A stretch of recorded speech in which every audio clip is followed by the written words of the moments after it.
Olá pessoal, bom dia, boa tarde, boa noite. Aqui quem fala é o professor Bruno Oliveira. Estamos iniciando neste momento mais uma aula do nosso curso Escola de Direito Eleitoral para as eleições 2022. E o tema de hoje é um tema muito importante porque trata sobre o plano de governo.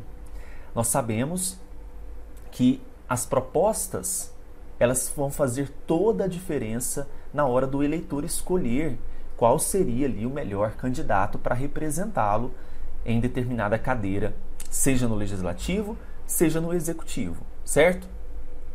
Mas a construção desse plano de governo para a construção desse plano de governo, é necessário que sejam cumpridas algumas formalidades, mas muito mais do que formalidades. É importante que vários pontos sejam atendidos. Então, a construção de um plano de governo exigirá deste candidato um trabalho prévio, um trabalho analítico, bem detalhado, sobre as suas funções, sobre o que ele pretende ao preencher uma cadeira, seja no legislativo, seja no executivo. Então, tudo deve ser muito bem concatenado, tudo deve ser muito bem executado e o plano de governo será o retrato do seu governo em si. Então é de muita importância que nós tivéssemos nessa escola de direito eleitoral uma aula sobre o plano de governo. O que esse plano de governo deve conter, quais formalidades devem ser atendidas, como construir um plano de governo que vai poder aí satisfazer a sociedade como um todo, né? A circunscrição ao qual cargo você vai pleitear. Então, são esses pontos que nós trataremos durante o encontro de hoje, ok? Então, muita atenção, porque a construção de um plano de governo é essencial. Mas, importante ressaltarmos aqui que não serão todos os cargos que exigem essa construção do plano de governo. Vamos entender que existe uma exigência legal para a construção desse plano de governo. Nós encontraremos no artigo 11, parágrafo 1º da Lei das Eleições. Dentro desse parágrafo 1º, nós temos as chamadas condições de registrabilidade, porque serão documentos que são de suma relevância para o registro da candidatura. Então, nós temos aqui a exigência, por exemplo, de foto, alguns documentos comprobatórios de antecedentes criminais. Então, diferente das condições de elegibilidade, estamos aqui diante das condições de registrabilidade. E uma dessas condições de registrabilidade é a que está no inciso 9º desse artigo 11, parágrafo 1º. O inciso 9º fala o seguinte: propostas defendidas pelos candidatos a prefeito, a governador e a presidente da República. Ah, professor, quer dizer então que o deputado federal, o deputado estadual não precisa, na hora de registrar a sua candidatura, apresentar uma proposta? Olha, formalmente, como condição de registrabilidade, não. Mas eu já antecipo aqui que caso você seja candidato a deputado federal, a deputado estadual, deputado distrital, senador, é importante você construir um documento se apresentando para o seu eleitor, indicando quais são as suas lutas, o que você buscará ao exercer esse mandato de 4 anos para deputados. Então é importante que você construa, mesmo não sendo um requisito formal de registrabilidade, como é exigido para prefeito, para governador e presidente, mesmo que você seja candidato a deputado, seja ele federal, estadual ou distrital, é importante que você conheça o seu eleitor. E daqui a pouco a gente vai falar sobre alguns pontos de entender a cabeça do eleitor. O quanto é importante entender a cabeça do eleitor para a construção desse plano de governo e também para futuramente a execução do seu mandato. Tudo bem? Então, apresentei para vocês aqui a exigência legal. Essa proposta ela vai ser registrada no sistema chamado Candex, que é um sistema, um módulo externo de registro de candidatura, por meio do formulário RRC. O que é o RRC? É o registro de candidatura. Então, através do formulário de RRC, o candidato vai inserir, tem um campinho para inserir a sua proposta de governo. Mais uma vez, a exigência dessa proposta de governo é para candidatos a prefeito, governador de estado e presidente. Portanto, para as eleições de 2022, a exigência acontecerá para governador e presidente. Aquele que pleiteia os cargos de deputados, senadores, não é requisito formal, não é exigido, não é obrigatório. Ah, mas eu quero inserir. Não tem esse campo, não tem essa possibilidade, porque não é necessário. Você pode até... O que acontece normalmente? Aquele candidato, ele constrói um documento de luta, né, um documento aí propositivo para o seu mandato e registra em cartório. Esse documento é mais para dar fé pública, enfim, mas não tem valor, né? Porque muitas vezes eles registram no cartório para que depois os eleitores possam cobrar. É mais uma forma de marketing, tá? Vamos aqui trocar em miúdos mesmo. Mas é uma forma de marketing, porque esses candidatos a deputados não é requisito formal. O que é requisito formal é para esses outros cargos, chefes do Poder Executivo, ok? Infelizmente, os eleitores não têm dado tanta importância a essas propostas. Não se discute tanto essas propostas, salvo nos debates.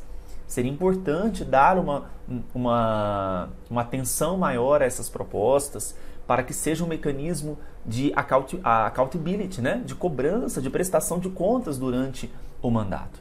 Mas isso ainda é assunto para outro vídeo, né?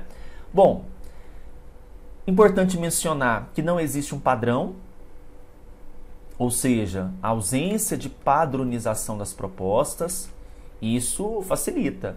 Não existe um padrão, precisa ter quantas páginas, tamanho de letra, quais cenários precisam ser analisados, o que precisa conter de fato nessas propostas. Não há padronização dessas propostas, cada um faz de um jeito.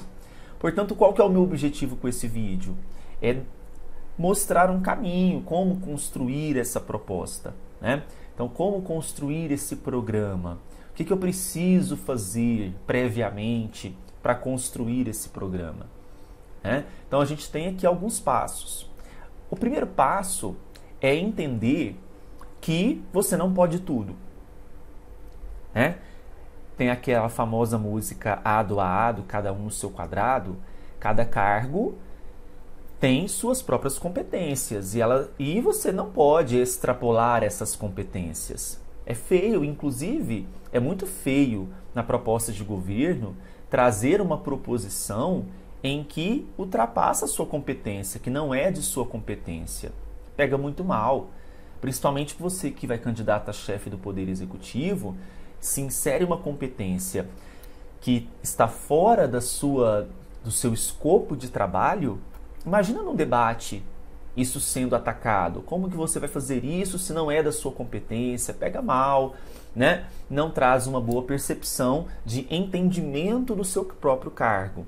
Então, saber o que fazer, saber quais são as suas devidas competências é o primeiro passo, tá? Então, nós temos competências que são privativas da União, que estão lá no artigo 22 da Constituição Federal. Sugiro que vocês façam a leitura para entender aí realmente quais são essas competências. Nós temos competências que são próprias dos estados. Nós temos competências. O que faz um deputado? Basicamente, o deputado ele legisla e fiscaliza. Essas são as competências típicas do Poder Legislativo. Então, como pertencente, como futuro, né? Pertencente ao Poder Legislativo, seja a Assembleia Legislativa, Câmara Distrital, Câmara dos Deputados.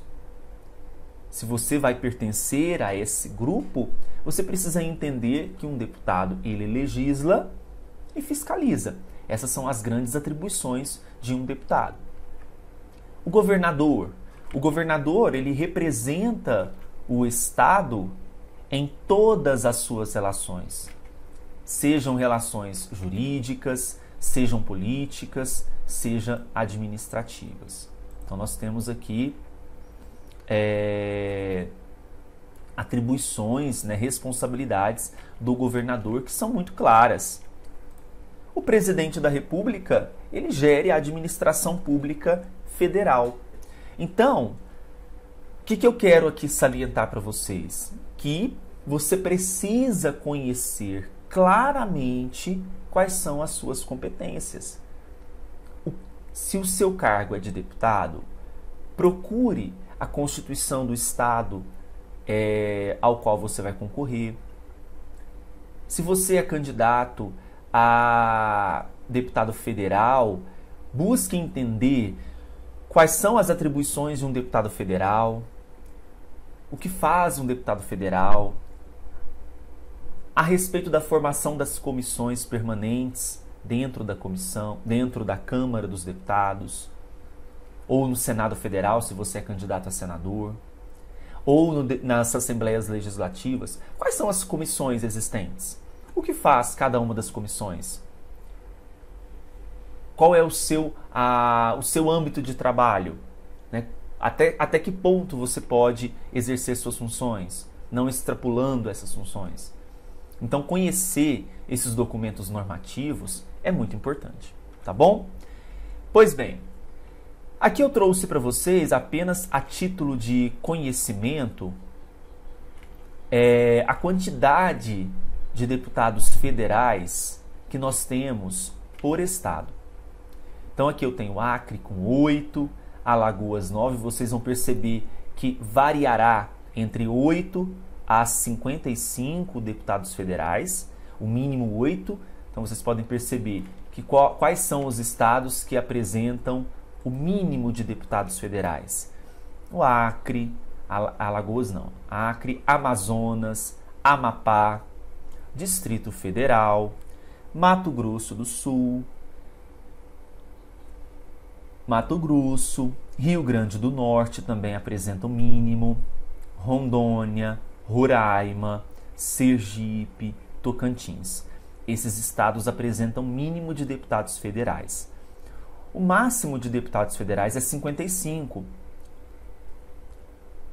Perdão, pessoal, estou aqui confundindo com a quantidade de vereadores, né? Na verdade, o número de deputados federais varia de 8 a 70 deputados federais.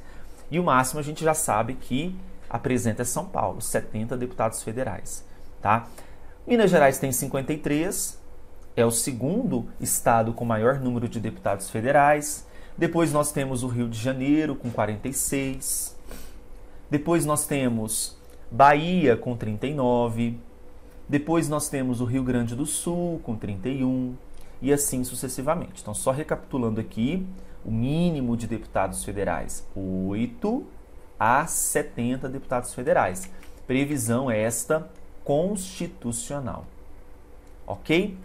Bom, nós temos ainda que definir a quantidade de deputados estaduais. E o interessante é que a própria Constituição Federal, ela define lá